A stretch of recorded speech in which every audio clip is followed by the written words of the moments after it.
right now.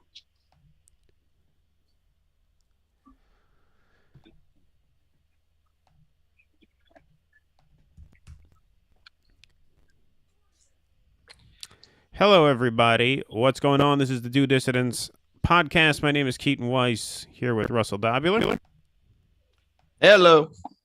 Oh, there's Kate. Now your video popped back up. We're here with our pal Kate Sayer, who is the finance director of Andrew Yang's Forward Party, but calling in tonight more as a friend, although we did bring you on because we're going to do our first segment on Andrew Yang. So thanks for pulling over and joining us. Kate is en route. If her video is a little choppy, if her signal's a little choppy, it's because she's en route from San Francisco to Los Angeles. But she is traveling with the man himself, with Andrew Yang, who's the subject of our first segment. I put two and two together, Kate, that you filmed the video that we're about to play. So Andrew Yang, yesterday or the day before, tweeted out a short comedy set that he did at a San Francisco club, opening for the canceled comedian Shane Gillis, who was fired from SNL after some anti-Asian jokes that he made surfaced on a podcast that he did years prior. And so Andrew Yang took to the stage and I guess offered him some sort of forgiveness. I know, didn't Shane go on Andrew's podcast a while back? He did, yeah, a couple weeks ago. All right. Well, we're going to play this video because I saw, Kate, you posted on Instagram that you were in this comedy club. And then I saw video of Andrew Yang in the comedy club.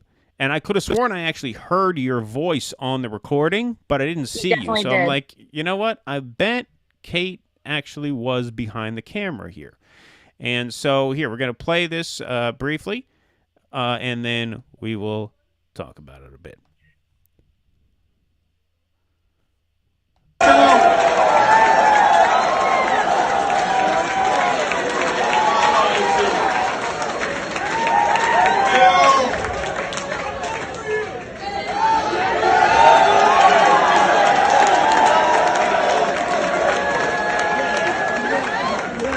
It's great to be here tonight with you all. Shane couldn't be here, so he sent me as his last-minute replacement. Because he loves Asians. More than any other kind of person. I first met Shane when I was running for president of the United States. And he was trying to join the cast of SNL. And we both fell short. But Shane went on to become one of the most beloved comics in the entire country. And I went on to introduce Shane. Good, man. You got time. You all know I don't live here in San Francisco, but the media used to refer to me as California tech billionaire Andrew Yang, and I was running for president. Remember that? And my wife, who's here tonight, was like, where the fuck is this $1 billion that we're talking about? And why am I driving a Subaru? In all seriousness, it's been a long few years. You've been through a lot, I've been through a lot. Shane's been through a lot. But through everything, Shane has kept his spirit, stayed true to himself, honed his craft, became a better human being and a better comedian. Am I right, San Francisco? Yeah. And so it is my pleasure to introduce to you all my running mate for 2024, the People's Champion, Shane Gillis.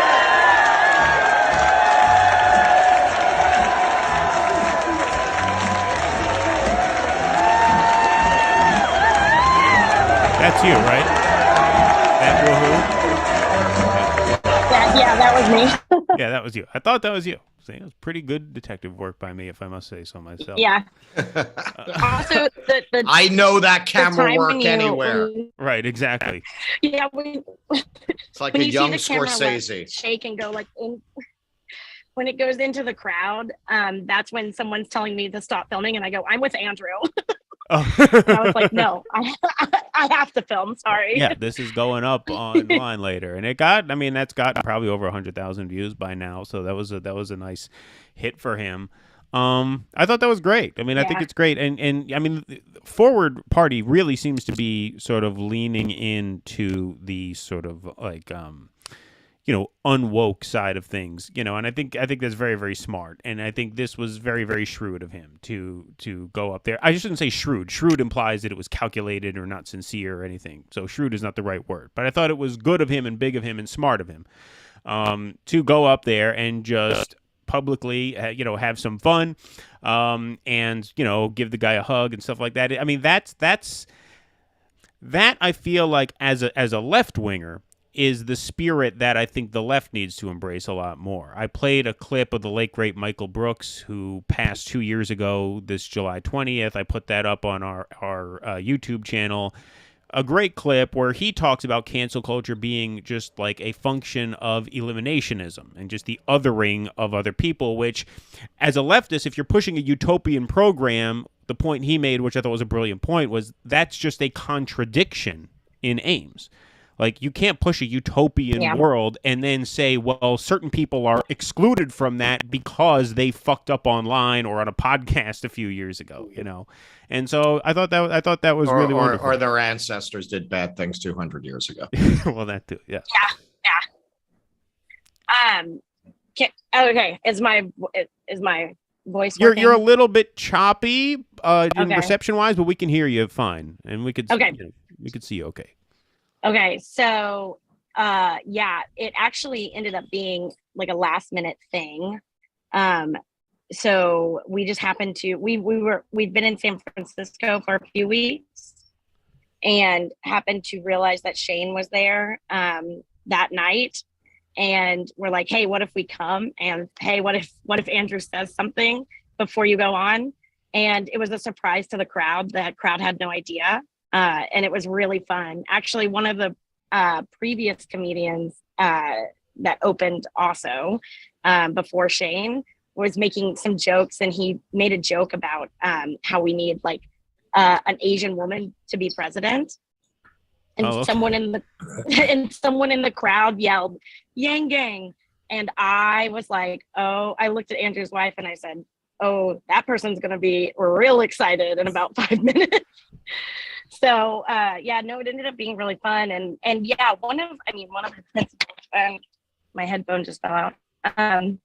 One of our principles is grace and tolerance, right? So, we like to hear people out. We like to hear like what their reasoning is behind things. And we also understand that jokes are jokes, and, and if they're misconstrued or end up like actually hurting people, what we would hope and appreciate is that people like learn from that and grow and become better humans. And I think that, when Shane made his jokes back in the day during Andrew's presidential, and when he was trying to get on SNL and then they rescinded his invite, he was completely joking, and it wasn't even that harsh. Andrew said like he was okay and everything was fine, and Andrew's been friends with him for a while now. So it's a big testament to kind of where we stand like with grace and tolerance, which I think is a big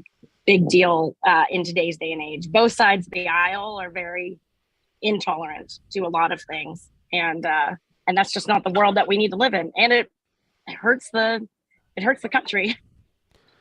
Yeah, I mean, it definitely hurts the country, and it hurts, I mean, from our point of view, it hurts what we're trying to do on the left. Let me just play this clip of Michael Brooks. I mean, I put this on our YouTube channel, but it is a 2-year anniversary of his passing, and so for our podcast listeners and our main show listeners, I feel like we should play this. I think this is just so brilliant, and he addresses cancel culture in this mini monologue. It's only about 1 minute and 40 seconds, so it's not long, but I feel I should play this here. Let me just get there we go, screen share.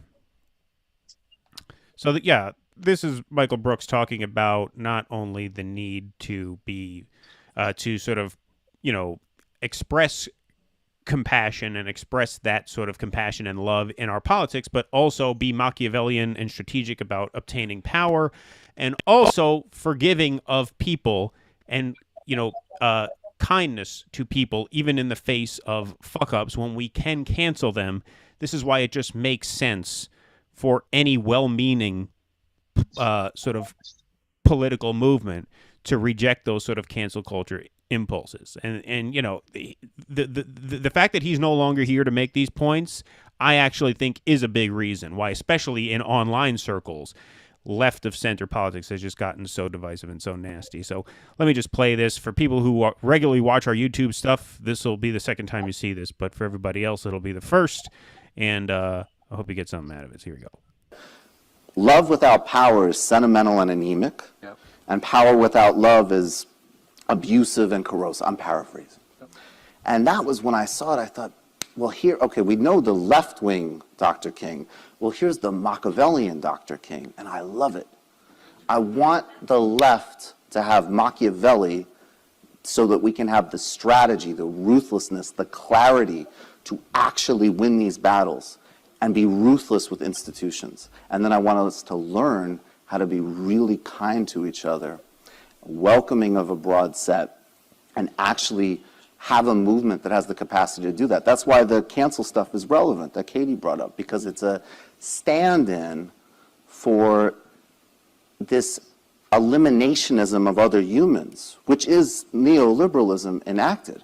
And it's also a contradiction from when we get utopian. It's beautiful. We're the people who sit around and we say, why don't we have a world where there's no prisons? Okay.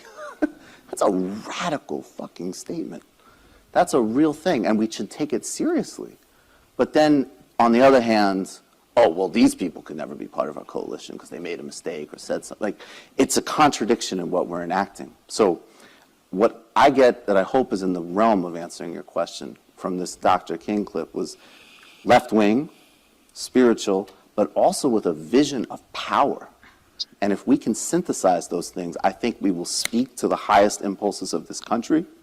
We will be welcoming to people, and we will win. Yeah, that right there is why he is so sorely missed, because, I don't want to go into repeating myself in the segment that I already recorded, but you get the point. Like, the way he puts it there is just so perfect. Do you want to know what's funny? On the side there and trending, TERFs was one of the things that was trending. Oh, yeah. Well, yeah. On Twitter now? Right. Yeah. Well, there you go. Well, what in what context? I don't know. It just said it was on the trending side. on the side. She just noticed it. TERFs. It's trending on Twitter now. But that's the other thing. I mean, we're going to play a Joe Rogan segment later where, that's a trending clip right now. Where he once again just expresses full-throated support for the main planks of any populist left platform: free healthcare, student debt cancellation, Wall Street speculation taxes. But no, because he doesn't think a trans woman should be allowed to beat the living shit out of a cis woman in a cage. No, he's not welcome. Unless it's he's consenting. A right-wing extremist. Unless it's yeah, right, exactly. Everybody's into it. Yeah, we find ourselves in a very peculiar situation where you have this really fringe minority of people who, very much are influenced by Marxism. When people say this is cultural Marxism, it is. The basic idea of it's black, it's white, it's a Monarchian world, it's you're the oppressed or you're the oppressor. There are no shades of gray, and constantly seeking out the guilty parties and wanting to take revenge on them. It's a very ugly philosophy.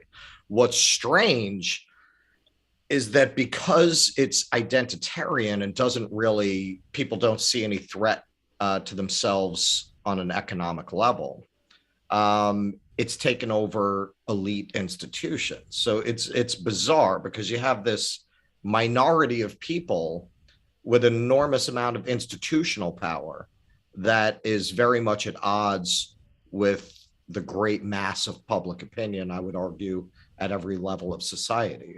It's very, very much like I think Russia at the time of the revolution had 17,000 communists in a country of, I think it was 60 million at that time. It's like that, only they hadn't had control of the universities and the media at that time. We're in this bizarre situation where the 17,000 communists are in control of our universities and our media output. And the great mass of people don't agree with any of this. Yeah, I mean, let me just. I think you should clarify, because you've clarified to me what you mean by that offline. But when you talk about cultural Marxism, what you're talking about is sort of you're sort of applying the dynamics of Marxism, which is, the workers have their boot on, I mean, the employers have their thumbs on the necks of the workers, and so the workers have to see them as their enemies and fight back, right? And that any progress is going to be won through a clash between those two groups, because those two groups have interests that are just inherently and inevitably at odds, right? Now, I actually think only you're taking that and you're applying it to people's identities. Right. And what I would I won't speak for you, I'll speak for myself. I think in terms of what Marx was talking about economically, I think he's right. And I think anti-Marxism is just as dangerous, if not more, than Marxism. I think the idea that your employer is your friend, that your employer cares for you and who you are and how you fare in life, I think that idea that your employer and your manager or your boss is your partner in prosperity, I think that's an extraordinarily dangerous and deadly delusion. Now, when you apply that same principle to matters of identity politics, yeah, that's where I would agree with you. If you want to call it cultural Marxism in that sense, I understand what you're saying. Well, I mean it directly in terms of how it evolved in the universities, in the academy. No, I understand what you're saying. It is directly drawn from Marxism. Literally, it's not just, it's kind of like it. They drew on these Marxist ideas because of the Soviet Union and its joyful excesses, shall we say. They couldn't really maintain Marxism, straight Marxism, into the 70s. They shifted in this direction. They picked up the postmodernists and ran with some postmodern theory, cobbled it together with their own identitarian fixations, and here we are. I think it was T.S. Eliot who said every communist is a little ball of hate. It is a philosophy. I mean, even economic Marxism, it is a philosophy that does tend to attract people who are looking for somebody to blame for their problems. Now, that does not mean, obviously, we do a left-wing show. That does not mean that there's not intrinsic problems in our economic system. But people who really want to take everyone's houses and put 7 families in it, these are people with a lot of bitterness. I mean, I always think of the scene in Dr. Zhivago where they say, this house could fit 7 families. And he said, no, you're right. It's better this way. That is, you're very much seeing that dynamic playing out on a cultural level now. What I think it's much better to teach math as equitable math. Yes, it's better. No, you're right. Just don't cancel me. Don't call my employer. I'm not going to say anything about it. Yeah, but one thing I am seeing that is making me more like hopeful and excited about everything that's going on is like the more people I talk to and the more, I kind of travel and talk about this different stuff, particularly when it comes to like the grace and tolerance side of Forward and my personal beliefs and people are so hungry for people to start saying that, to be like, it's so like, I shouldn't be like not able to get a job when I'm 35 because of something I said as an idiot 16-year-old. Right. And so just like the general American public, I think are very, very hungry for that and providing an outlet for them to go and to see that like, hey, there's actually like real life is not going to be Twitter and start. And when you start influencing that, obviously corporations have been like a little afraid and like terrified and like kind of giving into cancel culture. But when we start, which is really kind of amazing. I mean, because it is such a small number of people in the aggregate. But it makes such big news, and then they get scared. But I think once we start getting a groundswell of people who are like, no, this is ridiculous, it's gonna start changing. And I am seeing like some of the tide shift, which is really good. And honestly, I think in the comedy world is one of those places where I am seeing like a lot of people be like, you know what, I am going to tell jokes and not apologize for them. And I think that that's a healthy, good thing. Well, when it comes to that, I mean, Saturday Night Live is the Google of comedy, right? Like, it's the biggest game out there. I shouldn't say Google in the sense because it doesn't have a monopoly the way Google does. But okay, McDonald's of comedy, right? Like, that's the kind of place where, yeah, you would get shit canned for making a bad joke a while back because, look, Saturday Night Live is a risk-free show. They don't do anything edgy anymore. It's garbage, right? It's just crap. It's the same people who watch corporate news, watch their comedy on NBC. It's SNL. It's this institution, right? You're not going to get anything too challenging there. And so at a certain point, you do have to, like, decide as a comic, do I want to be a cast member on SNL or do I want to be a good comic? And what a good comic does is they push the envelope. You know, they test the boundaries of what they can get away with saying and what they can't. You're right. And so that's a choice you would have to make as a comic. When it comes to like corporations giving into this stuff, I think that's largely a function of the fact that corporations are basically an extension of academia. I mean, they do their recruiting, right, for their, you know, upper level positions from people who graduated from these like top schools. And so that's why it's not too surprising to me. I mean, look, if you want to talk about, you know, cultural Marxism versus economic Marxism and, you know, have that sort of talk. Sorry, Kate just disappeared. I think Kate is probably going to... She might not be back, but that's okay. We'll see. If you're not back, Kate, thank you so much for joining, and you can get back on the road. Great talking to you. I tried not to say anything that's going to get you canceled. Right. Yeah, I think we did. I think we did fairly well.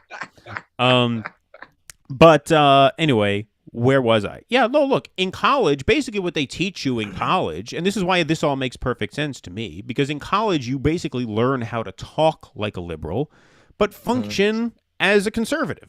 Function as, you know, as a member of a management sort of sect, a management class, a management tier.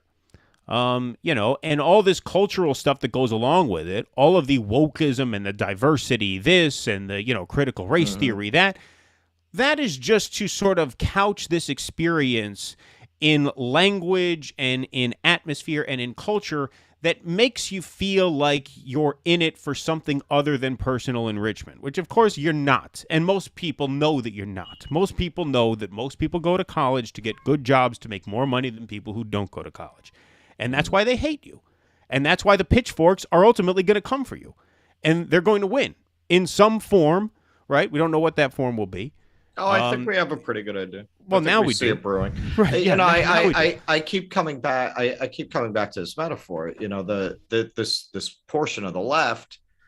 You know, this is like if you were an anthropologist and you go to an island where you know goats are sacred, and you go there with a severed goat head hanging around your neck. Hey, how are you guys? How do you think you're going to win people over pulling down statues of Abraham Lincoln? Really? Hey, vote for us. We're the Abraham Lincoln is too right wing for us people. Vote for us.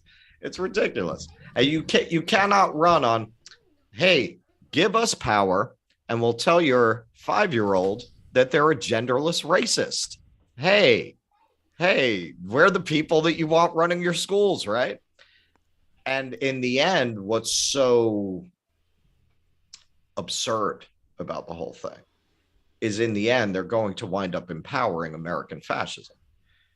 The only thing repulsive enough to make people vote for these repulsive Republicans is that portion of the left, which unfortunately you can't write it off as fringe because all the media organs are staffed by people who are parroting that language.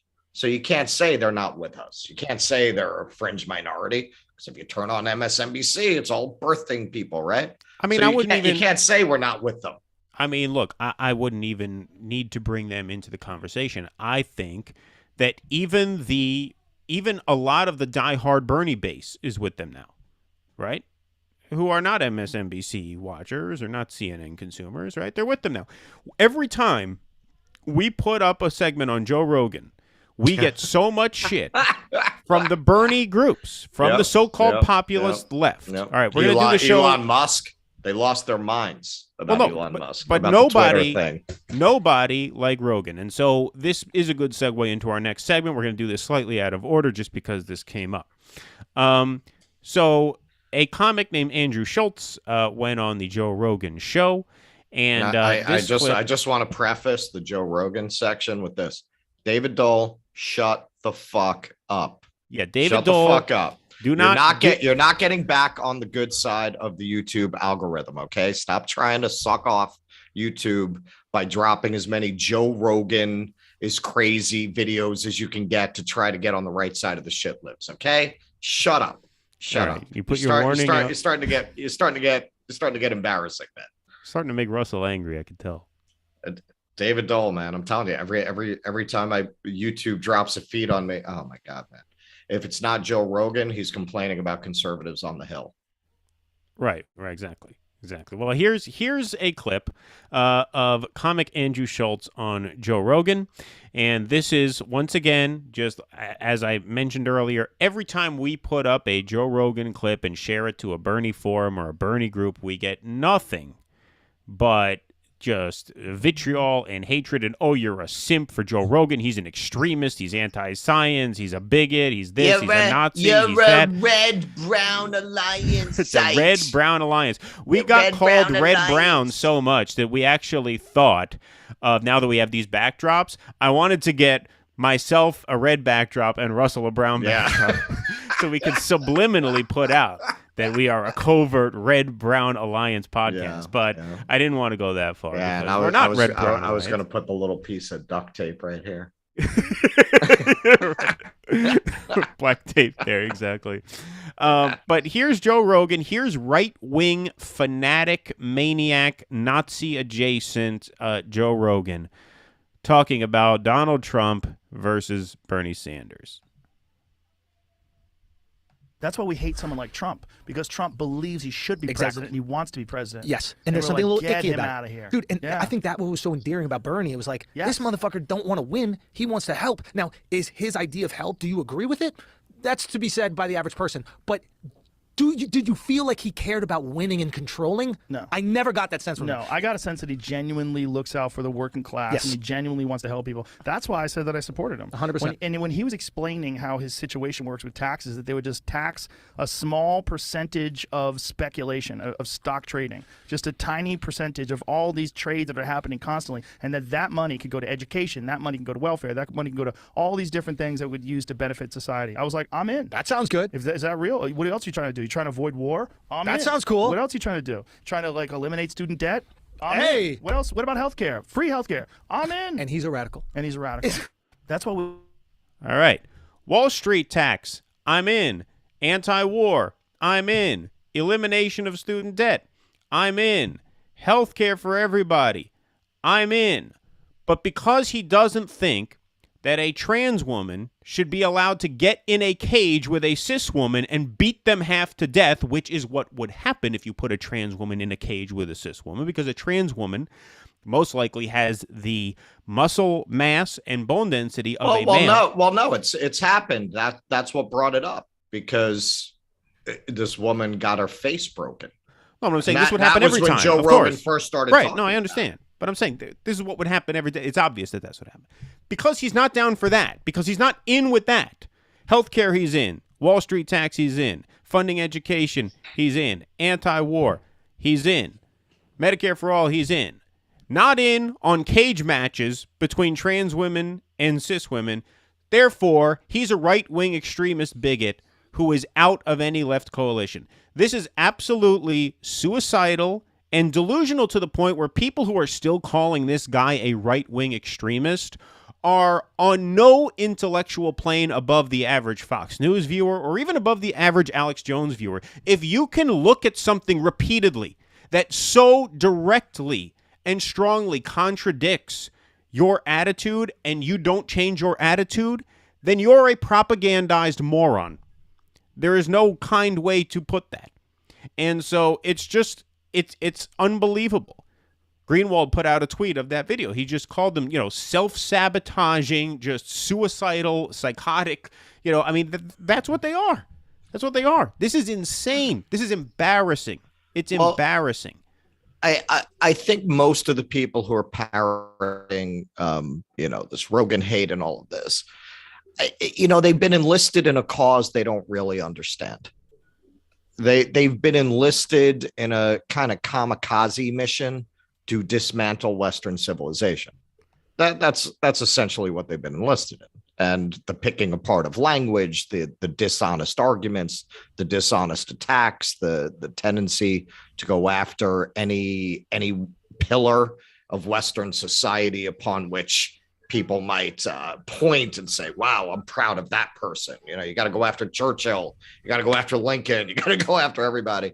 And you have to make these very dishonest arguments, as if people are supposed to have 21st century standards in 1820. And this is what they do with somebody like Rogan. They'll take the person and put them through a very strange lens of, if you don't believe that a trans woman should be in a cage with a biological woman, you're a fucking monster.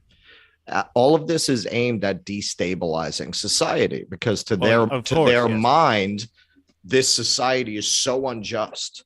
It's so unequitable. It's so irredeemable. The actual specifics are kind of irrelevant. That's what I mean. A lot of people are following it or parroting it. They don't really understand what they're being enlisted to do. They're being enlisted to try to destabilize society, to try to literally destabilize Western civilization by attacking all of its underpinnings. And this is why the 2016 incarnation of the Bernie left was so appealing to people, including people like Andrew Schultz, who interviewed Alex Jones. By the way, you want to watch an entertaining podcast. Schultz has a podcast where, he's got a huge budget. I mean, this guy is a huge YouTuber. I don't know what his live shows are like, but he's a comic.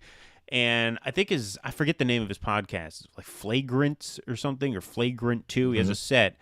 He and his co-host sat down with Alex Jones. They went through a bottle of Jameson in 3 hours, and Jones is just out of control, even by Jones standards. It's a fucking hugely entertaining podcast, so I recommend you all check that out. But anyway, the point is, if I didn't know anything about this Schultz guy, I would assume he's like, maybe perhaps a sort of like libertarian, right-leaning guy.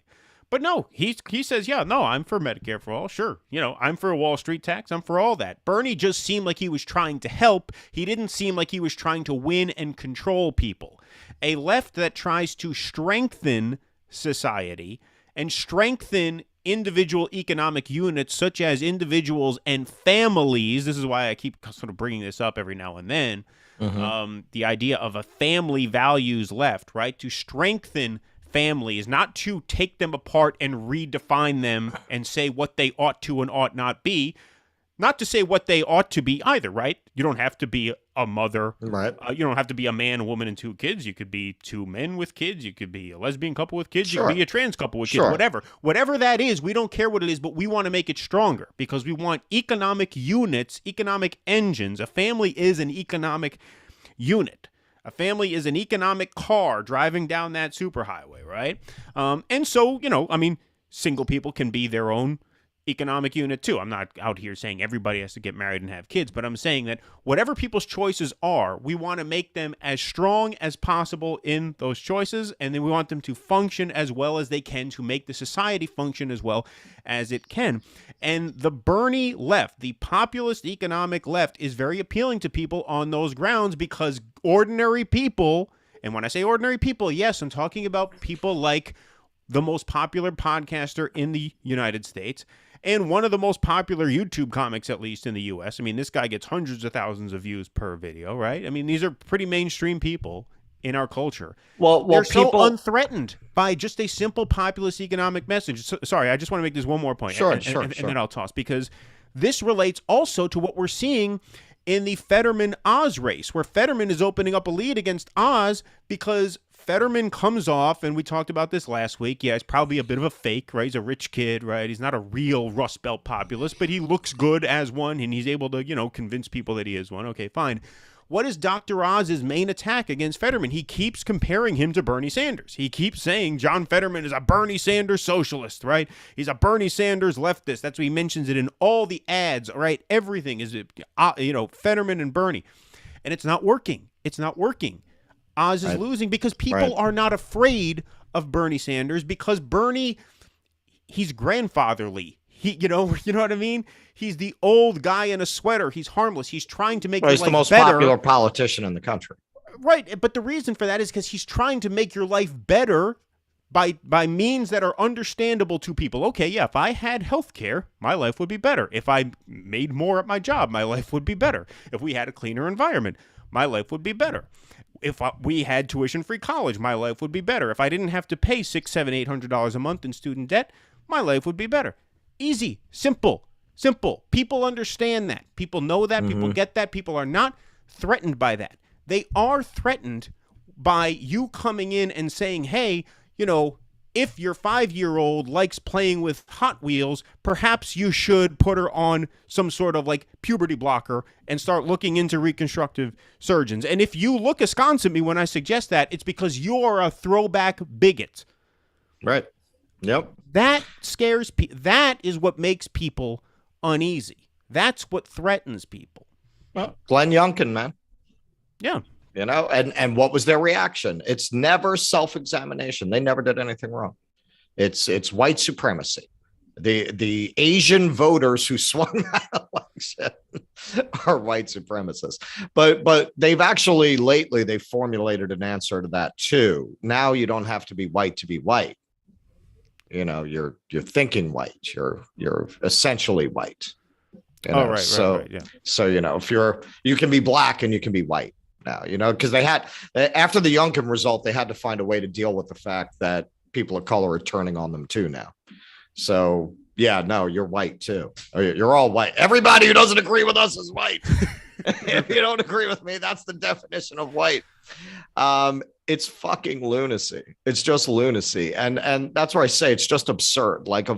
Of all the reasons, I mean, look, Marxism, at least there was some connection to reality.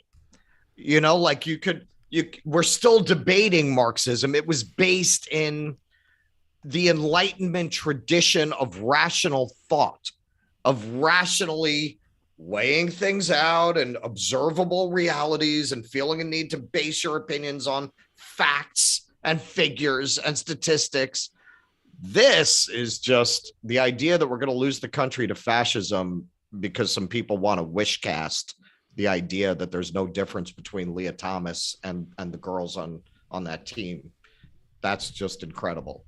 It's like a satire that you might have written 30 years ago, about these ideas gone crazy, but here we are. Anyone looking at a photograph of Leah Thomas towering over these girls, how do you say there's no difference?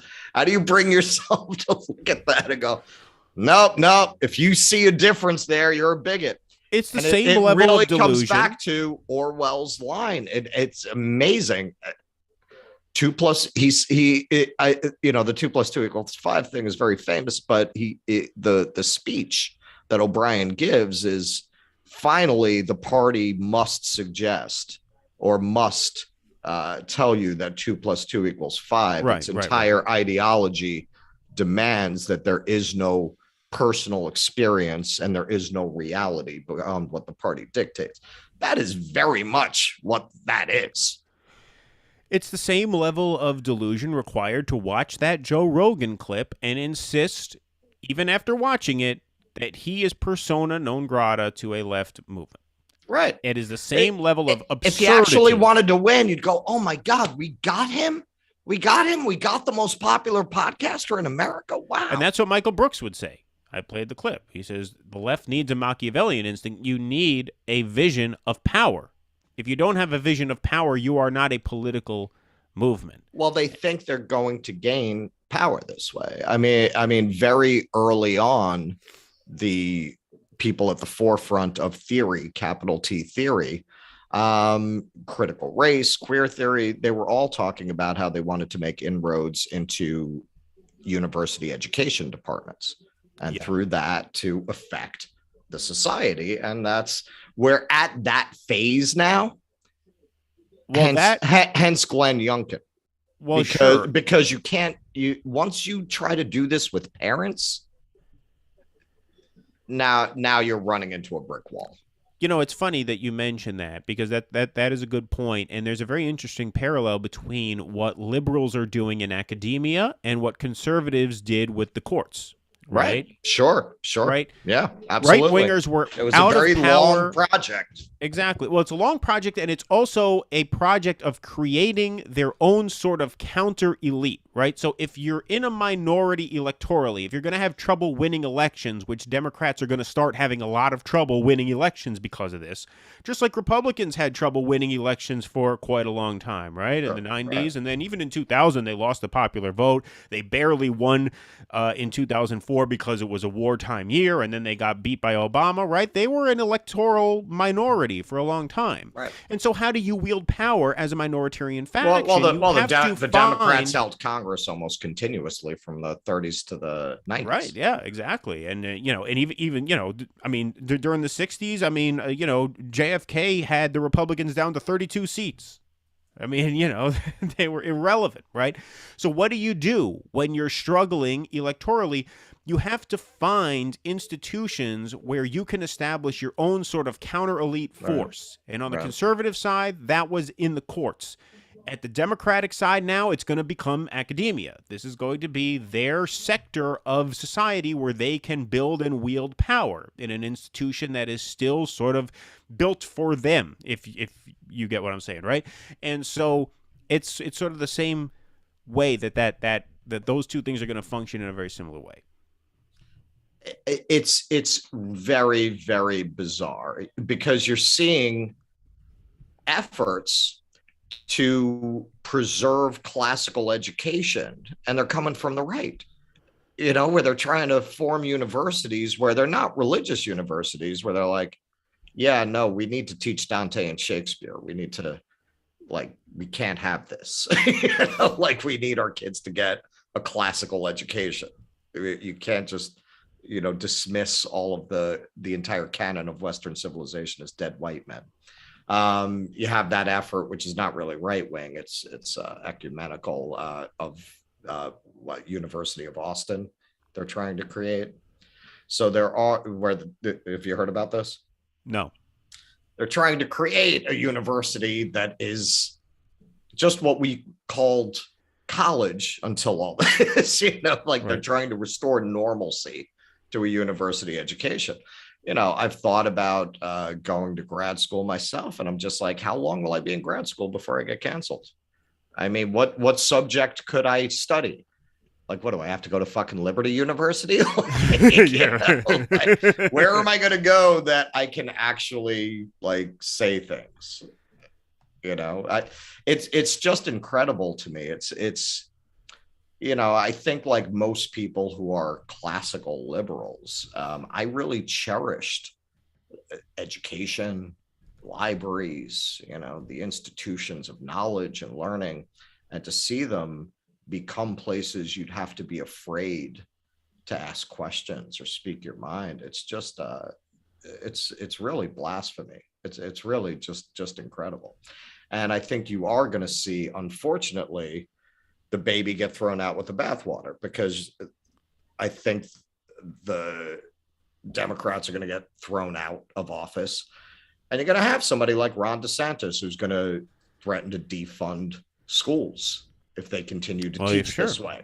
Yeah. If you're getting federal funding, then you can't teach in that way. You can't fire professors for opinions. You can't do that if you're getting federal funding. So you're forcing anybody who kind of believes in these classical liberal values, like you have to run to the right to get those kinds of actions. I mean, those are actions I would personally agree with. You know, I mean, you're already seeing how the left will frame it as an attack on freedom and education, but how's that when there's no real freedom in the education? They're attacking the inability of people to oppose a kind of one-party state that you have going on in the university system. Well, speaking of empowering fascists, this moves right into our next segment, because not only are a lot of the grassroots sort of, pushing a certain ideology that is likely to, as you said, and as I think you are right about, end up empowering fascists, Democratic leadership and sort of Democratic money bungling PACs are doing their part to empower the fascist, like they didn't learn they didn't learn anything from Trump. Right. Remember the Pied Piper strategy. The Pied Piper strategy is being employed yet again. All right, so now we're going to do this next segment, and I want to start this next segment in a very specific way when we clip it for YouTube. This is going to feel a little contrived to those of you who are watching live, but to those who find us on YouTube, I think this will be fun. All right, let's watch a campaign ad. This is a campaign ad for Chris Matisse, who was running in a Republican primary against incumbent Republican David Valadao, who was one of the few Republicans to vote for the impeachment of Donald Trump in January 2021 after the January 6th riots. So here is an ad for Chris Matisse. Let's watch this, and then let's think about where this ad might have come from. So here we go. First, let's watch the ad itself. Same label, so Republicans got to check the ingredients. David Valadao claims he's Republican. Yet, David Valadao voted to impeach President Trump. Yeah, Valadao voted to impeach Trump. And Republican Chris Matisse, a true conservative, 100% pro-Trump and proud. Pro-Trump Republican Chris Matisse, military veteran, local businessman. Or politician David Valadao, who voted to impeach Trump. Republicans, it's time to decide. House Majority PAC is responsible for the content of this ad. Same. House Majority PAC is responsible for the content of that ad. House Majority PAC is responsible for the content of that ad. So, who might the House Majority PAC be? I would guess from the contents of that ad that House Majority PAC is a conservative PAC aimed at giving the Republicans a majority in the House come 2023. Let's see if I'm right about that.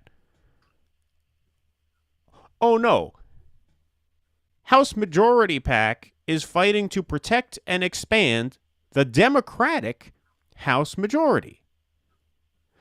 So, kind of interesting that a Democrat-aligned PAC would run that kind of ad, clearly designed to elevate true Trump-loving Republican Chris Matisse over weak tea traitor turncoat rhino David Valadao.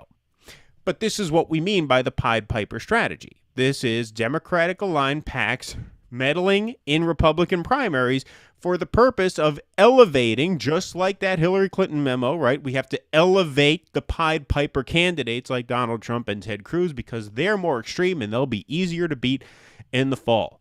So there you have an example of a Democrat-aligned PAC running what you would swear on your life was a conservative-aligned PAC's message. Sure. And this is the same party, by the way. So when Nancy Pelosi goes on stage and says, we need the Republicans to take their party back, you know that she's totally full of shit. She's only saying that for applause lines from the dupes and the morons in her audience because Democrats want an extreme Republican Party. I wish Kate's signal didn't cut out so she could sit in for this segment because that's part of the reason why she left the Democratic Party, because she realized, hey, this isn't about getting things done. This is about polarizing us as a country, demonizing the other side, raising money off of that, and keeping things more or less the way that they are. And so when Democrats talk about we need the Republicans to take their party back, you know that's a lie. They're literally stuffing the campaign coffers of the Trump Republicans because they think they'll be easier to beat. And worse comes to worse, it backfires.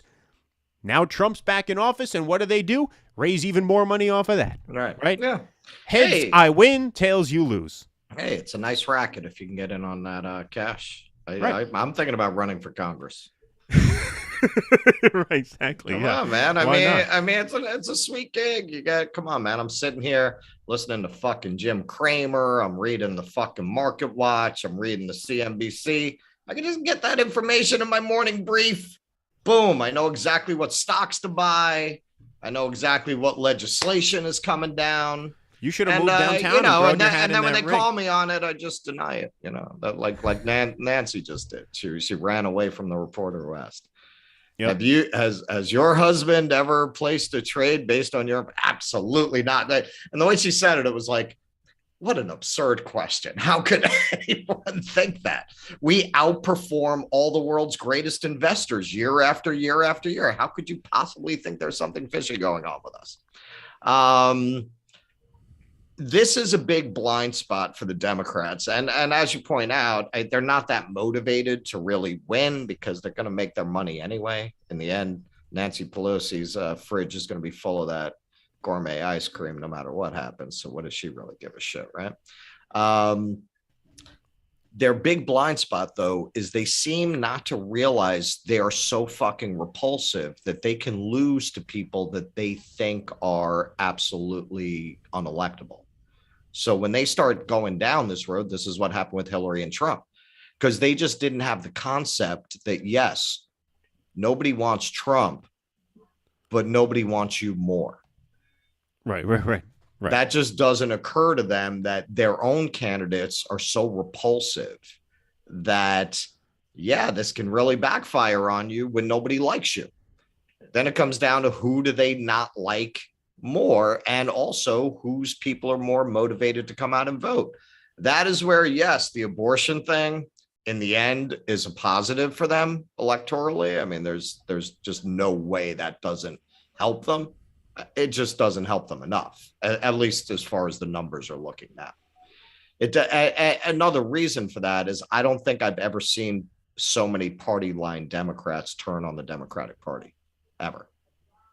I so many people that I think of as blue no matter who people, and I'm not saying they won't vote, but they're really turning on the party now. I really don't hear a lot of voices who have anything good to say about the Democratic Party these days.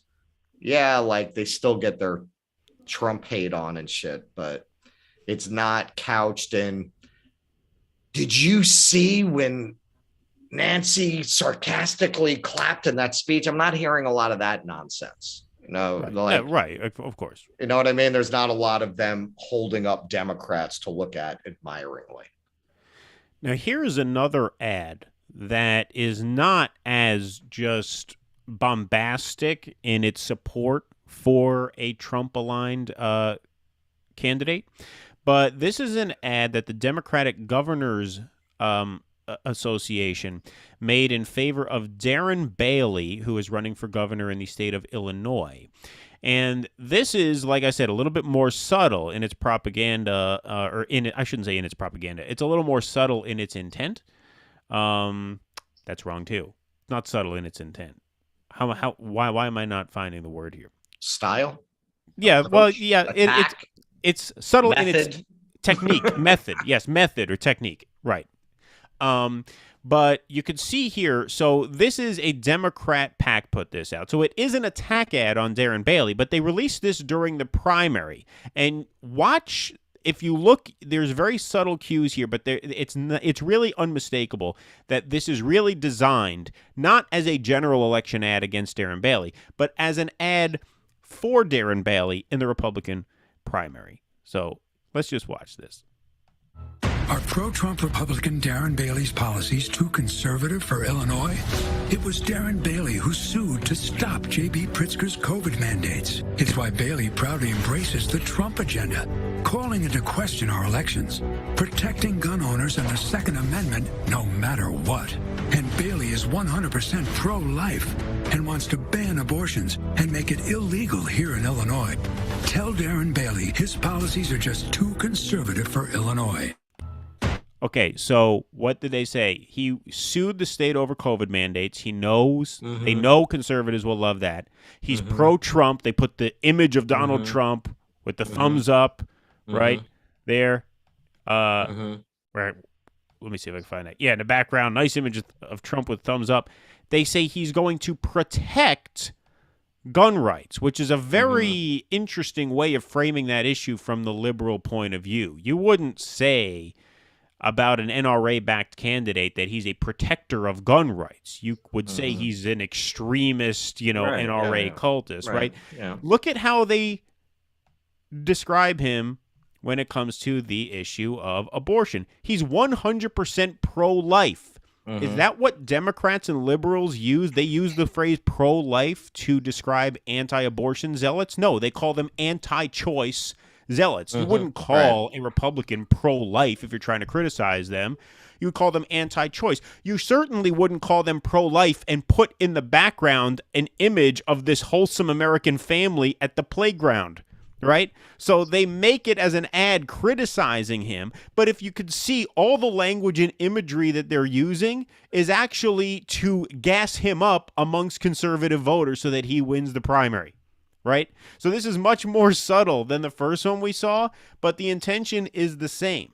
And they spent a ton of money on that ad. I think that was the most expensive ad buy of that cycle. They spent more on ads than Bailey himself. Or something. Yeah, exactly. This race here is the most expensive non-presidential race in history. The gubernatorial race in the state of Illinois. Just amazing. Yeah. Again, I think that for a strategy like that to work, you need to be in a better place as a party. They're really taking a big chance there. If inflation continues, I could see them losing all these races. So oops. Yep, camera slip. I got just a lot of equipment going on here, man. It's a lot of equipment. Well, that's what happens when we juice our budget, right? Yeah, exactly. That's what happens when you get a set. Oh, see now. Oh, okay. I got now. See, the ring light fell. You're good now. It's all this going on. God.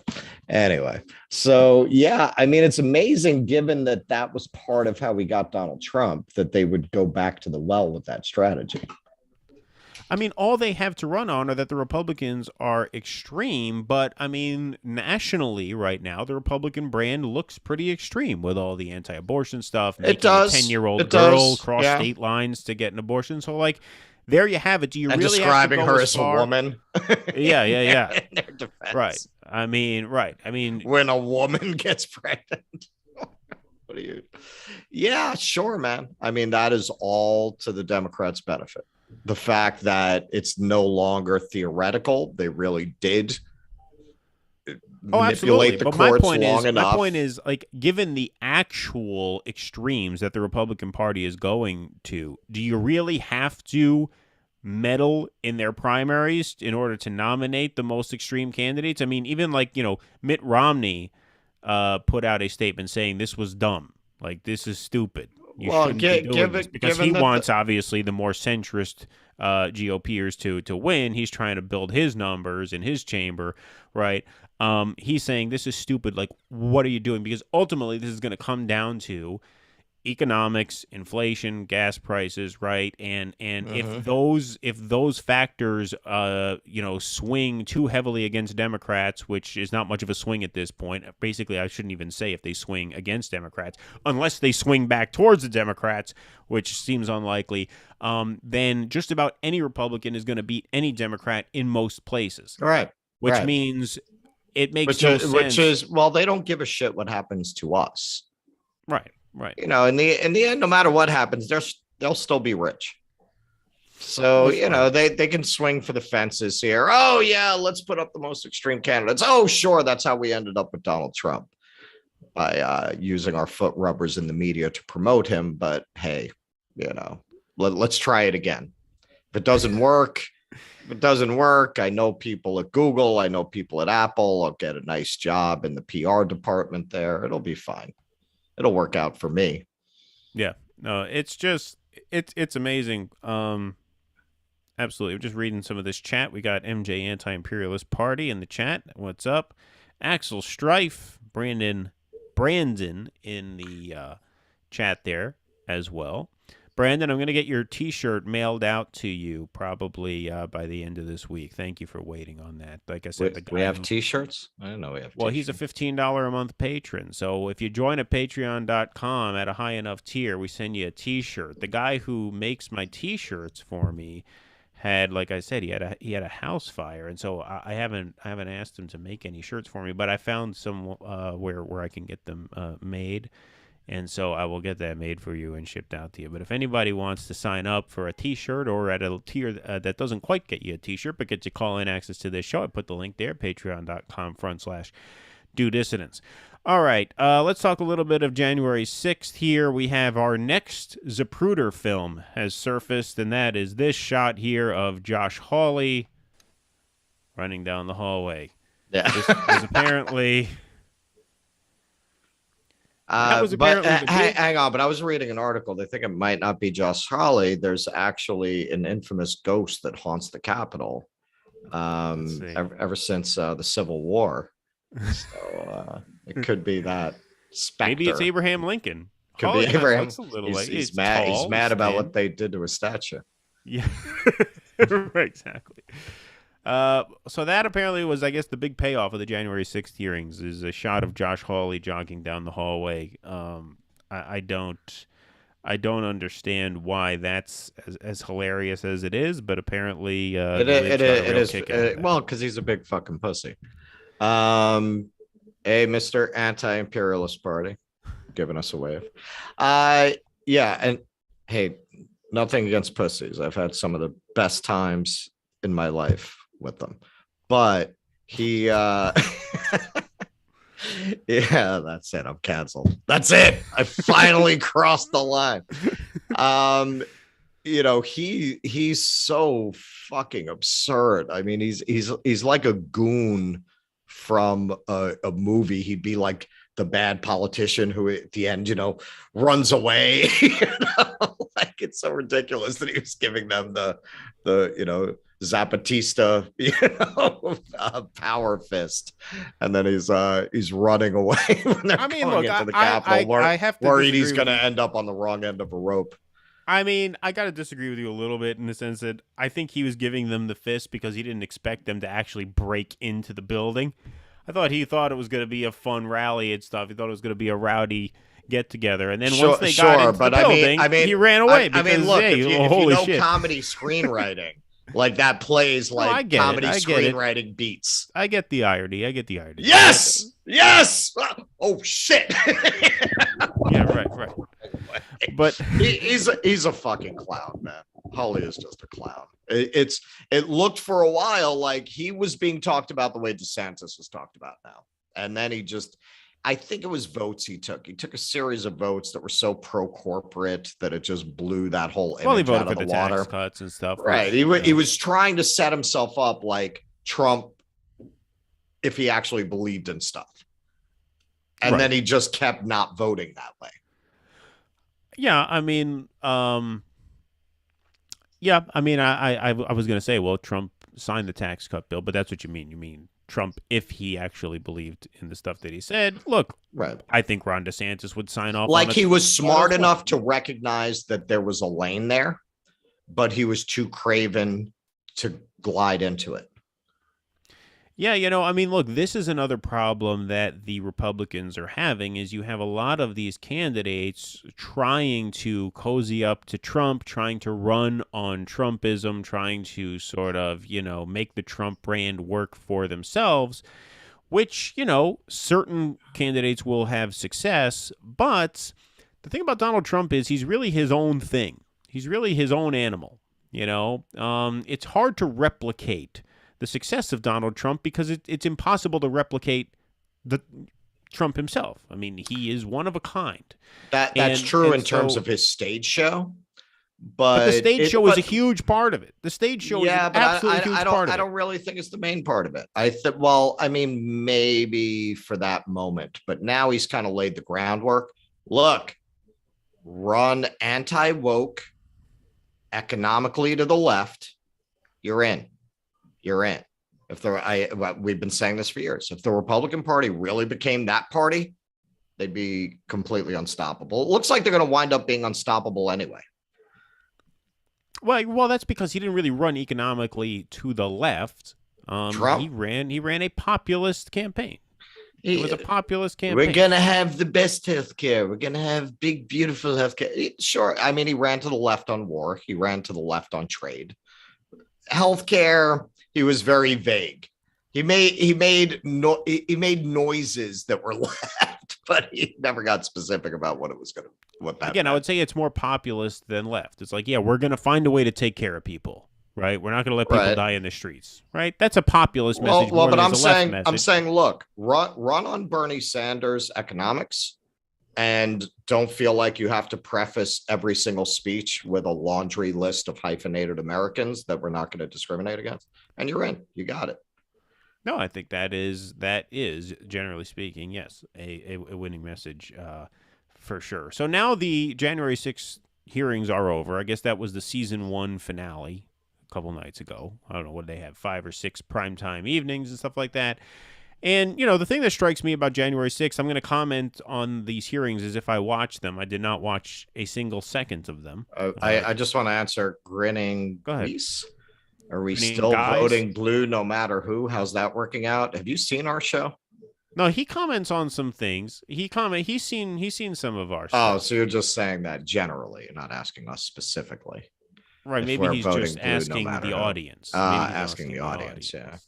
Our audience is not voting blue no matter who. Our audience, they're lucky if they can put down the junk and the needle for a minute and get to the corner store. That's good. Oh, that's why that Patreon money stopped coming in, I guess. That's why we kind of hit a wall with that. Maybe. They don't like being called out on their vices. Yeah, or maybe the vices have gotten too expensive. That's where the extra income is going, inflation and all that stuff. But yeah, so I guess, like I said, season 1 of the January 6th hearings is over. And, the thing that struck me about, the way these hearings have been covered is, and I'm going to speak, like I said, as someone who didn't watch a second. The only part of the hearings I watch is that Hawley footage, right? Right. The right has called this a show trial. And to a certain extent, I mean, I shouldn't say to a certain extent, but this is a show trial, just not quite in the way that the Republicans say it is. I mean, this is basically designed to manufacture consent for the system as it is. It's designed to manufacture a certain level of investment in our democratic norms, in our institutions, right? It is meant to sort of preserve a level of faith and respect in the structures of government, in the structures of American democracy. It was a show put on for that purpose. It was not really meant to do much else besides of obviously the obvious short-term impact was to hurt Trump and knock him down a peg should he throw his hat in the ring, which I'm sure he will for the 2024 race. But big picture, yeah. This is all. I mean, it's just incredible how people are expected to give a shit about this, given the conditions that are unfolding in people's lives. It's really amazing how in so many circles the water cooler conversation is, hey, so Steve Bannon was found guilty of contempt of Congress. How much time do you think he's going to get? Who gives a fuck? Who cares? Who cares? Personally, I don't give a shit if Steve Bannon does, 30 days, 30 months, or 30 minutes. Doesn't matter to me at all. At all. In fact, as a sort of, opponent of the carceral state, I lean toward the 30 minutes. I don't really care if he goes to jail. I don't think he's a violent criminal. Maybe there should be some consequences for ignoring a subpoena from Congress, like if they want you to come and testify and you just say, fuck you, I'm not showing up, which I have this like devilish love for guys like Steve Bannon and Roger Stone because they're so mischievous, but they're just so their own people. These are like Batman villains. Like they're anti-heroes. Like they're anti-heroes. They really are. I mean, these are characters out of like Sin City. You know what I mean? Sure. That they're just so entertaining. I mean, I honestly hope the guy gets only very we little don't time. have a Marv. I hope he's back on the streets soon, ignoring subpoenas from Congress, causing whatever mischief he's going to cause. Yeah, I mean, you like me. I think we come from the same place on this. To be less interested in this, I'd have to be dead. Yeah, exactly. You'd have to not have a pulse to give less of a fuck about the January 6th hearings than I do, because it's taking place in a context where the country is lost. So what exactly are we talking about here? Like, what are we preserving? What exactly are we restoring? What are we talking about? Like, yes, that's a threat to democracy. So is insider trading. That's a threat to democracy. You're not doing it. I'll watch those hearings. Do those hearings. Put all these fucking people in the dock who make these crazy amounts of money way above what professional money managers make. I will watch every minute of that. I promise you. This, if you're not going to do a hearing about that, I'm not interested in your hearings about this, because we essentially don't have a democracy already. So to have hearings about our democracy under threat, the ship is lost. What are you talking about? Of course, right. I mean, look here. How's this for a threat? That's like having hearings in 1913 about whether the Titanic is going to sink. It sank. Already, man. I mean, look. It's gone. It's gone. What are you talking about? Right, exactly. How's this for a threat to democracy? The chair of the Senate Committee on Energy and Natural Resources is Joe Manchin. Right. I want hearings you about don't think that's a threat to democracy? Right. That is more than just an embarrassment. It's more than just a frustrating failure in terms of orchestrating any sort of climate policy. No, that is a threat to democracy. Right. A coal baron, a recipient of millions of dollars of fossil fuel donations, chairing the Committee on Energy and Natural Resources, is a threat to democracy in the sense that it stops democracy from functioning the way it should, and even more so, it exposes to people that this democracy that you call a democracy is not an actual democracy. Right. So that undermines democracy. Policy failure after policy failure after policy failure undermines democracy. This is what FDR said. I keep saying this over and over again, but it's so worth pointing out. Democracy will only survive as long as it is useful to people. Democracy exists to serve people. People do not exist to serve democracy. Right. And so if democracy stops delivering the goods, then people stop investing in democracy and we get authoritarianism instead. Right. That's what happened in Italy and Germany. People didn't wake up one day and think, you know what? I'd like to be ruled by a fascist. I'm sick of having these things. No, it's that the democratic systems in place were failing. Their economies were failing. Their qualities of life were deteriorating to the point where it didn't matter to them whether they had this nice, proper, rule-abiding, gentlemanly leader or a fascist clown like Mussolini or Hitler, right? It didn't matter to them. They said, fuck it. What good is this system anyway? Right. And that's the same thing that has happened here already, and it's going to keep happening as long as this shit is allowed to go on as is. And the January 6th hearings have nothing really to do with that, because they are not addressing the root causes of what is causing this shift away from democratic systems into, more totalitarian systems, more fascistic systems. This is a part of a global trend. This is happening all around the world. Right. Because this end of history period, what we thought of as the end of history, which is the fall of the Soviet Union, and now we know for sure there is no more debate. Now it is liberal democracy and market capitalism. The fusion of those two systems is what creates the ideal way of life on Earth. And that is really, the Democrats are really the end of history party. They are the party that is just wed to that. And everything is seen as a disturbance to that they just can't understand. Well, what's going on with all the mass shootings? What's going on? I don't get it. I don't get why this is happening. How does a guy like Donald Trump win? How do the Republicans get voted into office? Well, because there is no end of history. It's a ridiculous idea. History does not end. There is never a settled debate over which economic system is best or which model of government is best, because history is always changing and always evolving. Circumstances are always changing, and so you always have to be open to these changes, and you have to respond to changes in circumstances by implementing changes in economic systems and sometimes even political systems.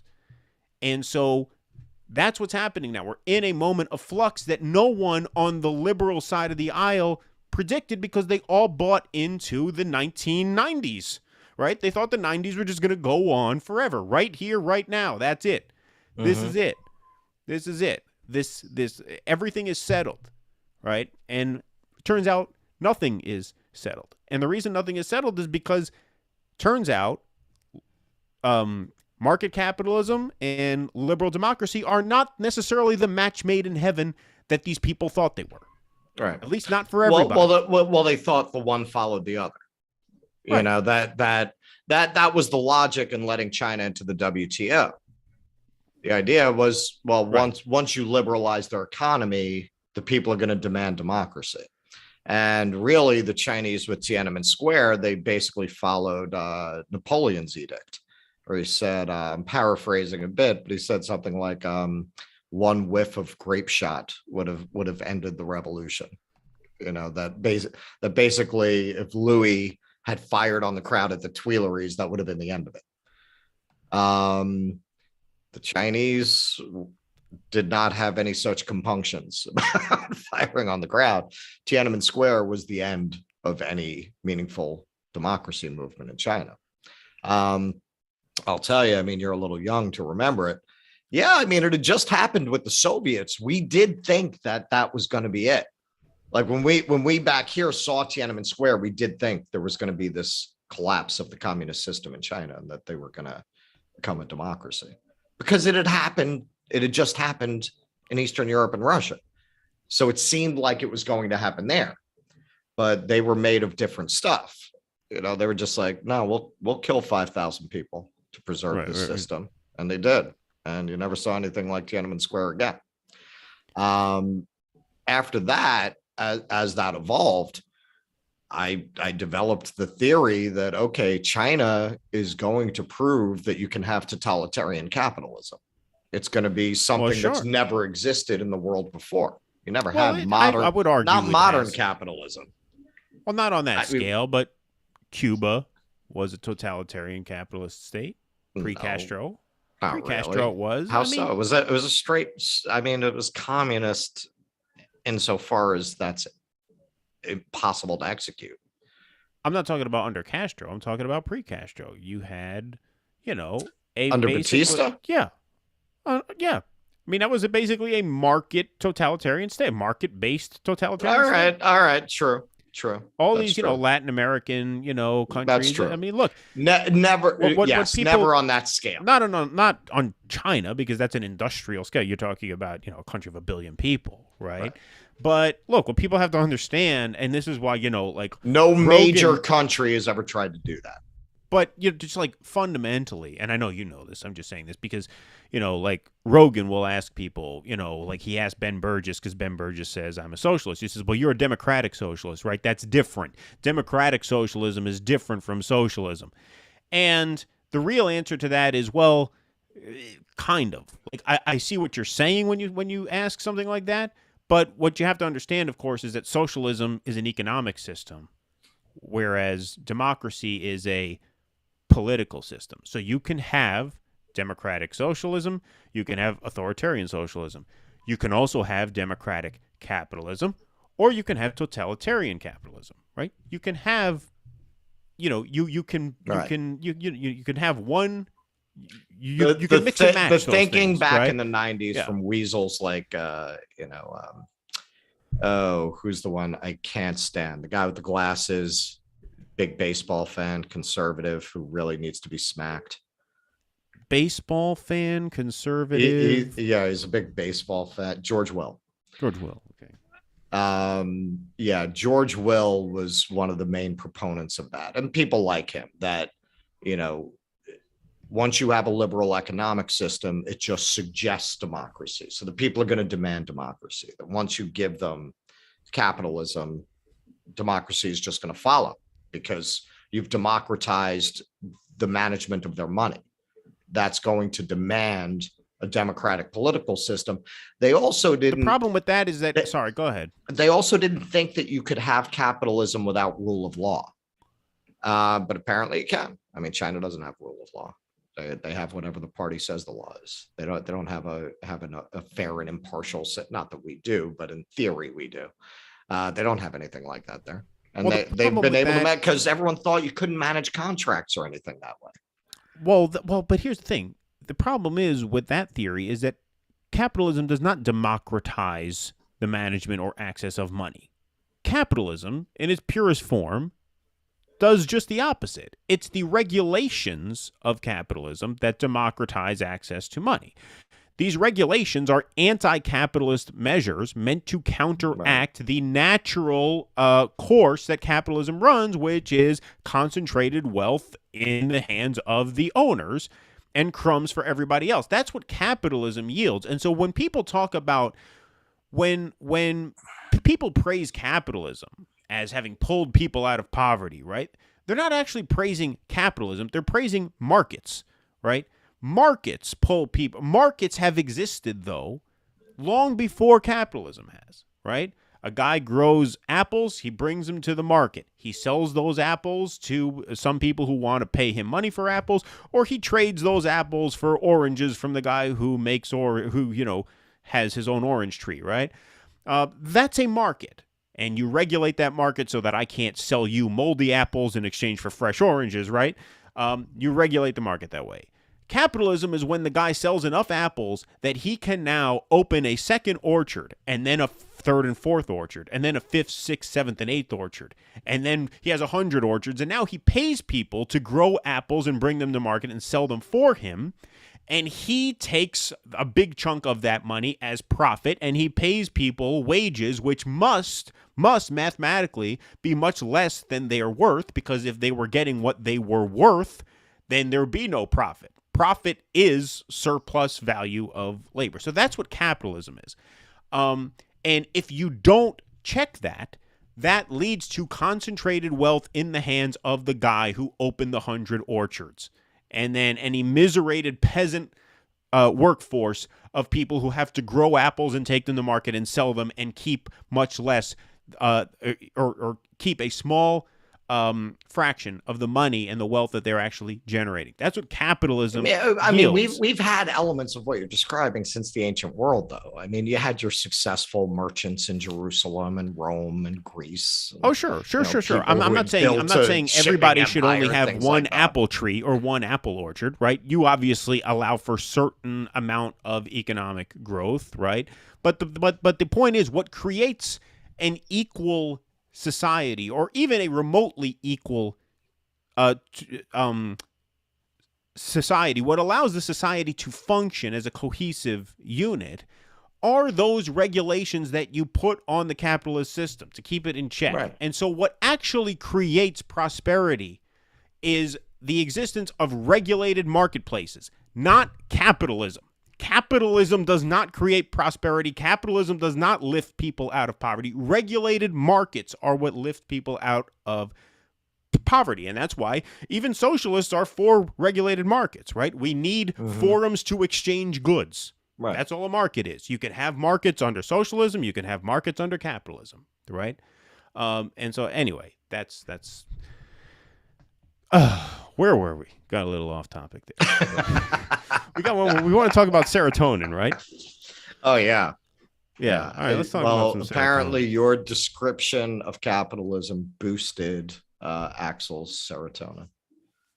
Oh, Axel like that. Maybe it boosted his dopamine. I don't know about serotonin. Yeah, maybe. So the I'm glad you like that, Axel, because I didn't know if I was that was off the cuff. It just came up out of nowhere. All right, so the worst part of this is fucking Tom Cruise is never going to shut up about this now. Turns out, they're rushing to say, no, we're not saying antidepressants don't work. We're just saying they don't work for the reason we thought they worked.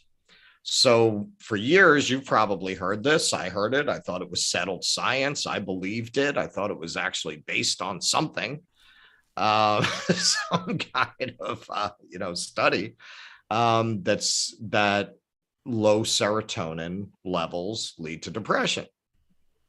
So these SSRI antidepressants boost your serotonin levels, and that's how they work. And, it's this whole notion that depression is based in chemical imbalances. And, so you give people drugs and it fixes the chemical imbalance.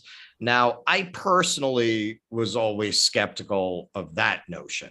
I mean, I'm not, maybe other people have gone through it too. I went through a bout of depression during the winter. And to me, going on those kinds of drugs would have been the last resort. I wanted to do things holistically. There are natural ways to boost your mood: exercise, diet, meditation. There have been extensive studies on that. It actually alters your brain through neuroplasticity if you meditate every night. Yoga is actually been studied. It's very good for PTSD symptoms. So, that would have been a last resort. I didn't get to that. But, I know people who do take antidepressants who feel that it's helped them. So I don't want to give that impression. I'm not saying, go off your meds now. But apparently the whole theory behind these antidepressant medications turns out to not be based in any provable science. The whole serotonin connection to depression, they have found there's no proof for that. Well, they also did find, though, because I read that, and it's funny because we didn't plan on covering this until a couple days ago, but I read this when it came out, just because this is something that I'm just sort of interested in.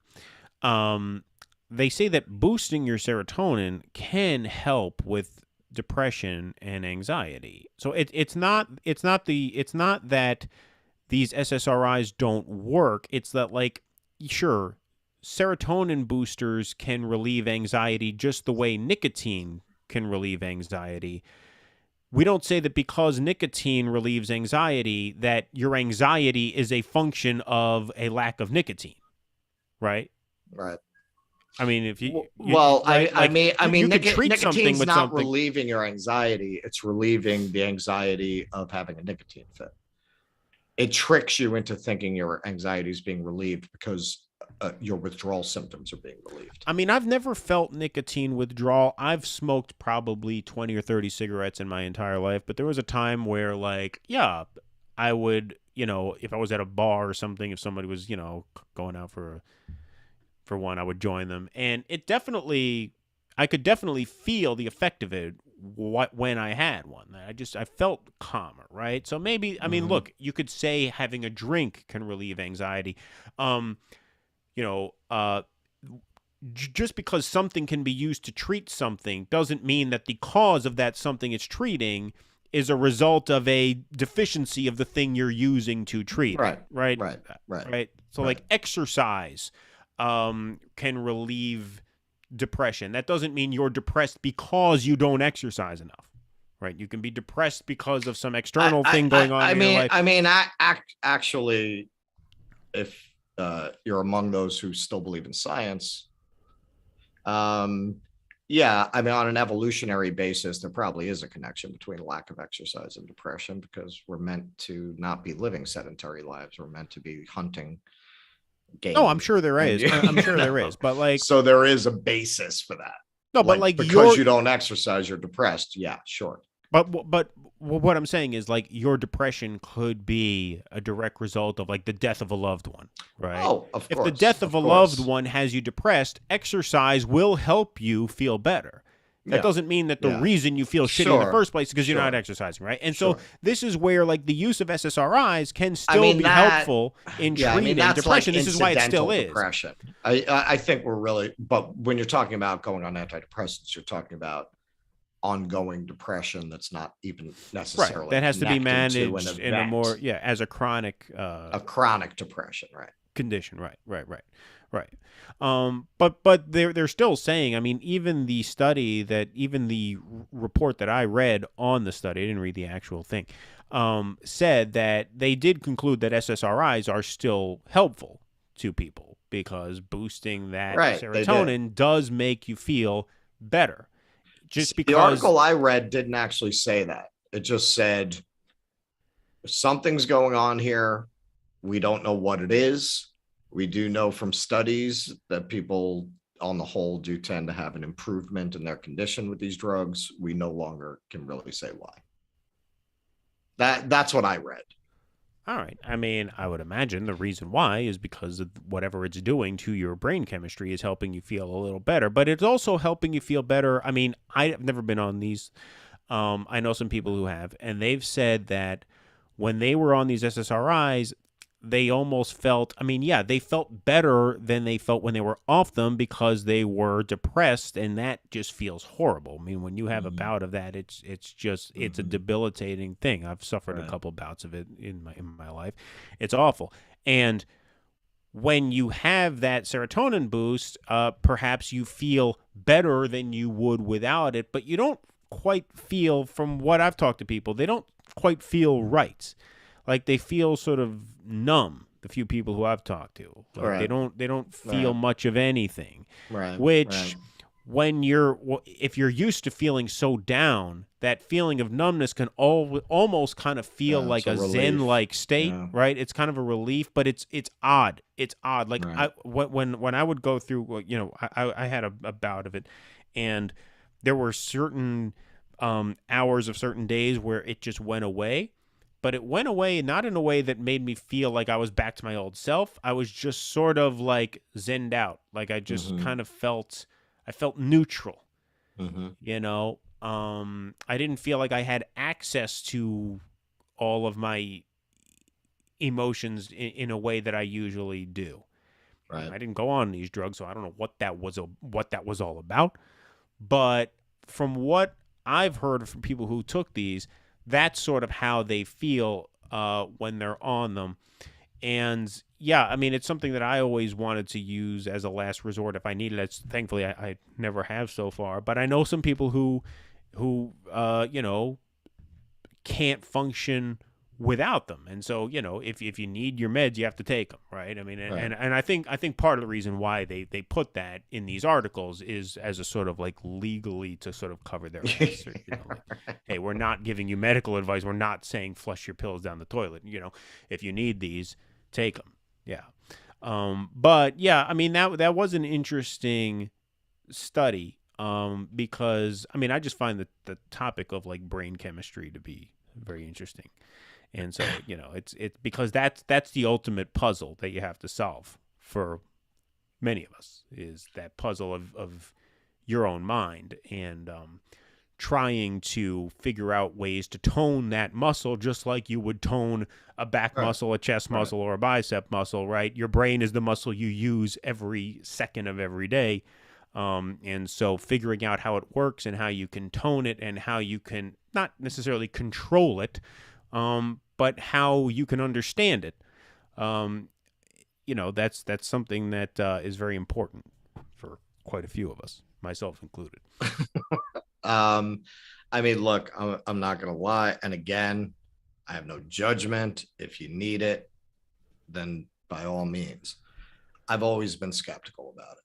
I've always felt like that's even best case scenario, that's really a devil's bargain, because now you're dependent on that to function.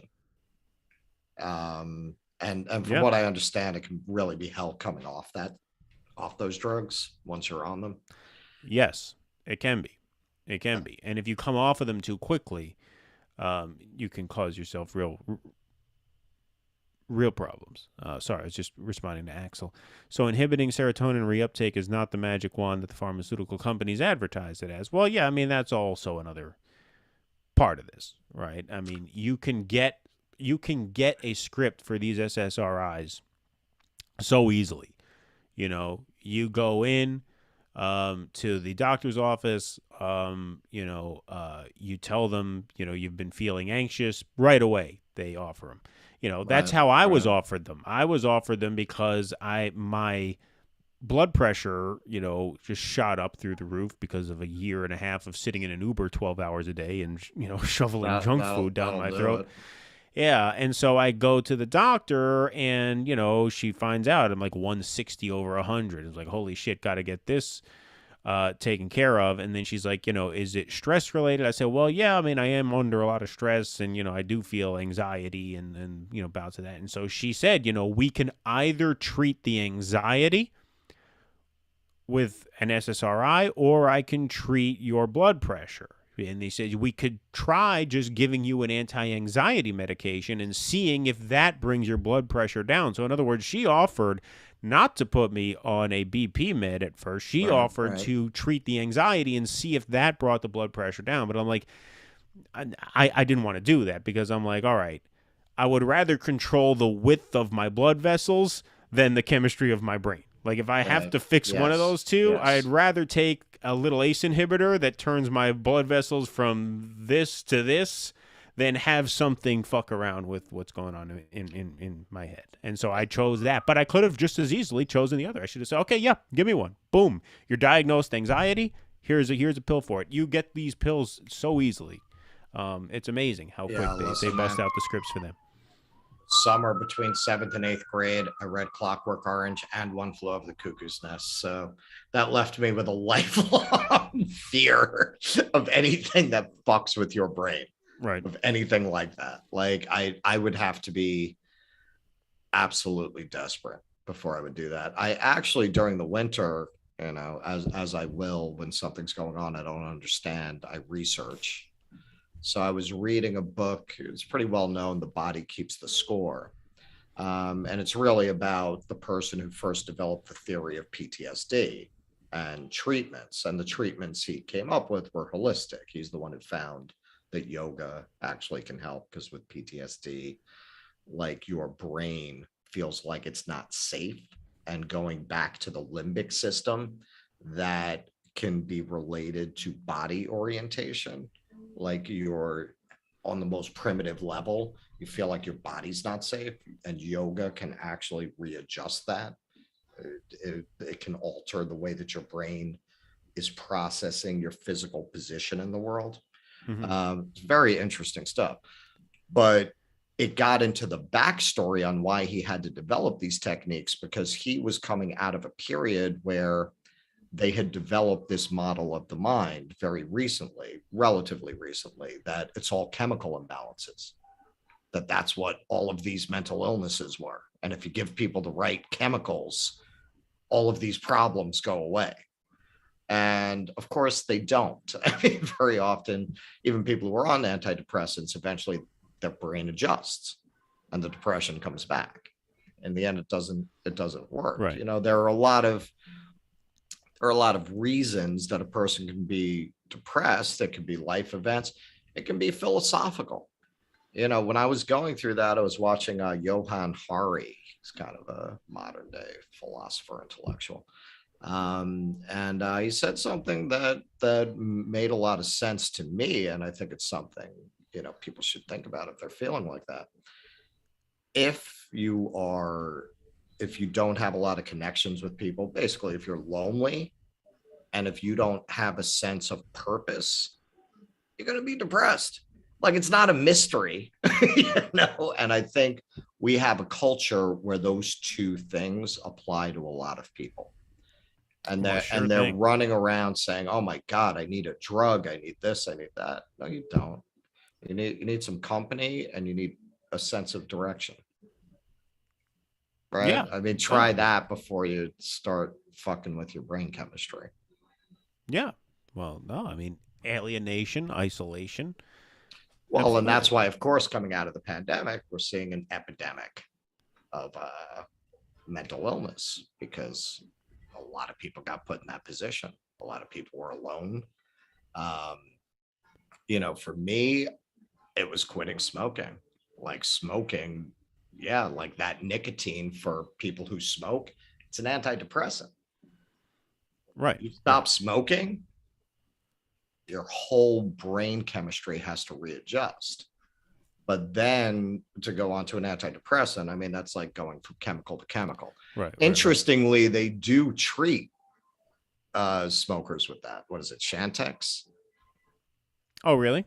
It's an antidepressant. Yeah, okay. That's what it is. Yeah.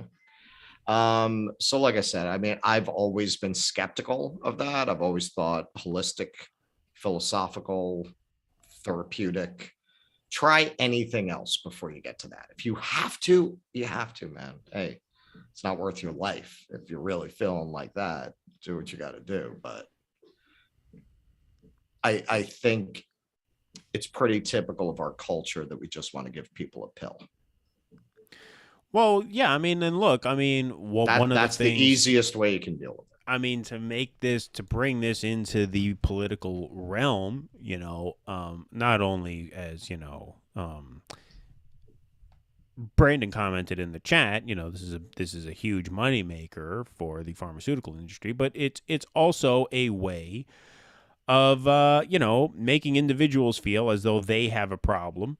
When really it could be that this whole environment that we are creating is the problem. Right? Well, sure. Well, that was a big area of agreement among a lot of psychologists in the 60s. There were a lot of psychologists, and not surprisingly in the 60s, who were saying the people aren't sick, the society is sick, and it's making them sick. Of course. I mean that's fairly obvious when you look at the mass shootings that are going on, right? All of the instability that, we've talked about it all the time. The country is just coming apart.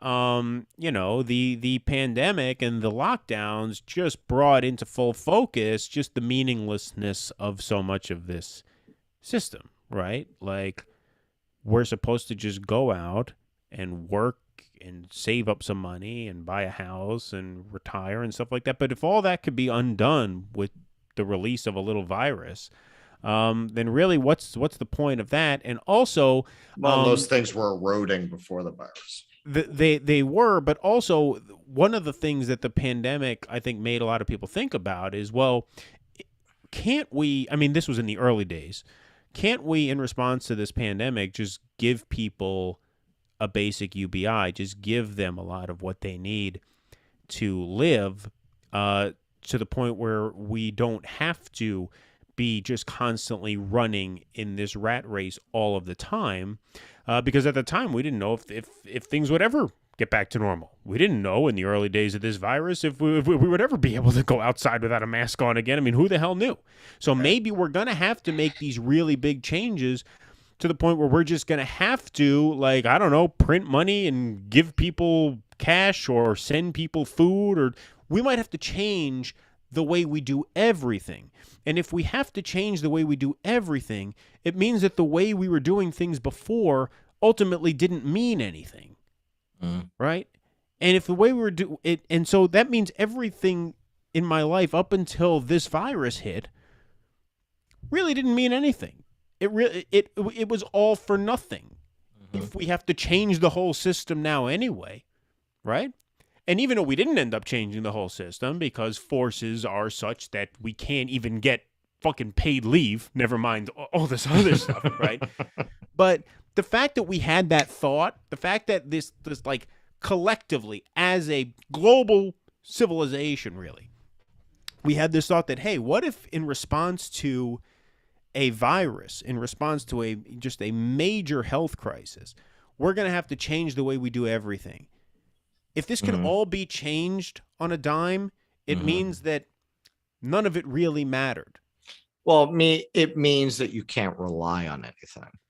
I mean, I definitely, look, I've never been Mr. White Picket Fence or anything, but I think for anyone after what just happened with COVID, like, look, I've got a plan, but I'm keeping it loose because it's hard to plan in these circumstances. Like, how do you make decisions in the middle of a fucking slow motion apocalypse? Right. You know, like I keep saying, man, if it were 1995, I'd probably be out of New York already.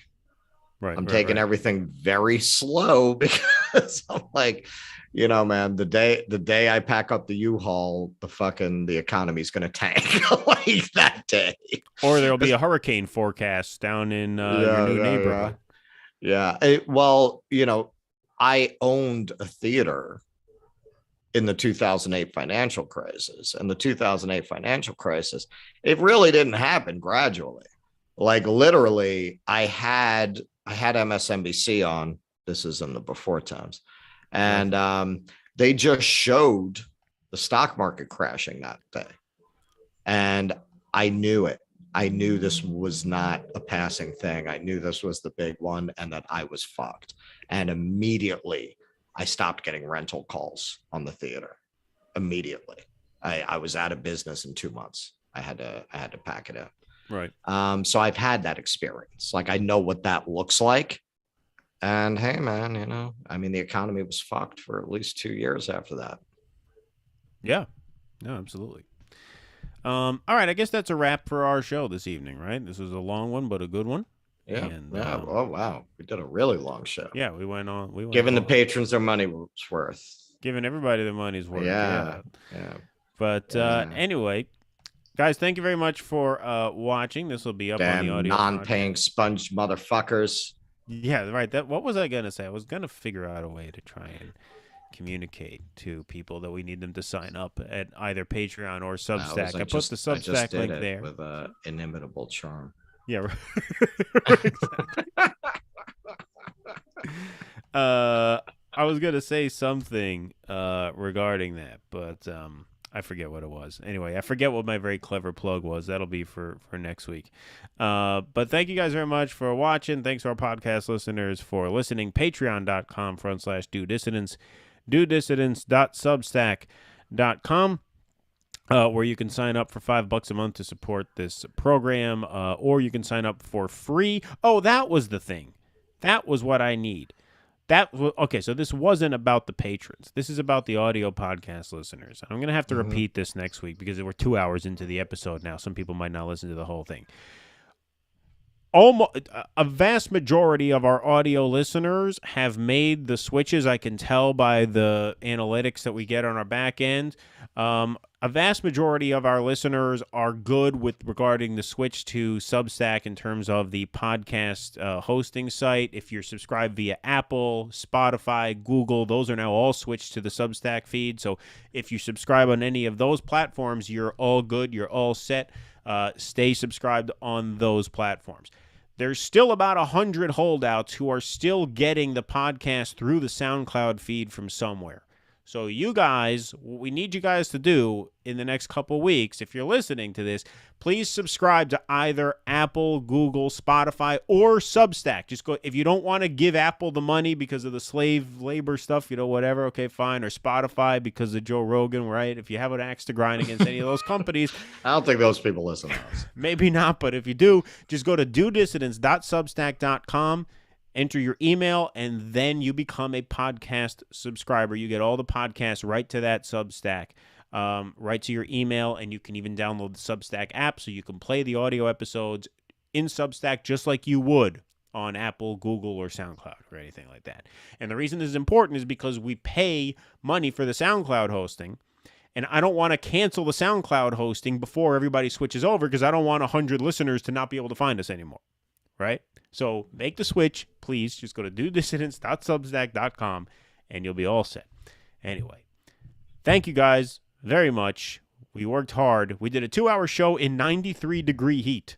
It is hardest working men in show business. It is roiling hot in our neck of the woods now. It finally went down and to fuck 81. David Dole. Yeah, fuck David Dole. Fuck him. At the start of the show, it was 93. Fuck him in Look, the I air. got sweat. I got sweat on my shirt. Yeah, man, this was a tough one. YouTube, are you listening? Fuck his algorithm. Fuck him. Yo, did you see that the Sick Vanguard... of his fucking wimp Canadian fucking bullshit. Yo, did you see I want to take that guy to like the toughest bar in Detroit. The Vanguard guys actually went on Crystal Kyle and Friends. Did you see that? Oh, don't even tell Crystal me that. and Kyle interviewed the Vanguard boys. Do you know what that Why? makes? Well, Why? do you know what that makes Crystal and Kyle? Groomers. Yeah. They're yeah. grooming the Vanguard boys. Yeah. Perverts. I don't know for what though. Yeah, I don't know. But anyway, they had them on. It was a big break for them. Congratulations to the Vanguard, to the, what'd you call them? The background actors from Fargo, if they started a podcast. That was a funny line that you had that one night. I laughed. I had a delayed reaction to it that night. It struck me because what struck me about that was not only the humor, but the level of disrespect that comes through in a comment like that is just funny. How someone could just so openly show such disrespect to people as to say, it's like if the background actors from Fargo had a podcast. Well, that kind of vitriol comes naturally to me, Keaton. Yeah. It's won me as many enemies as friends. Exactly. All right, everybody, we're going to call this an evening. Thank you very much for watching. Thanks to our podcast listeners for listening. We'll see you next week, everybody. Be safe, be well. Have a good evening.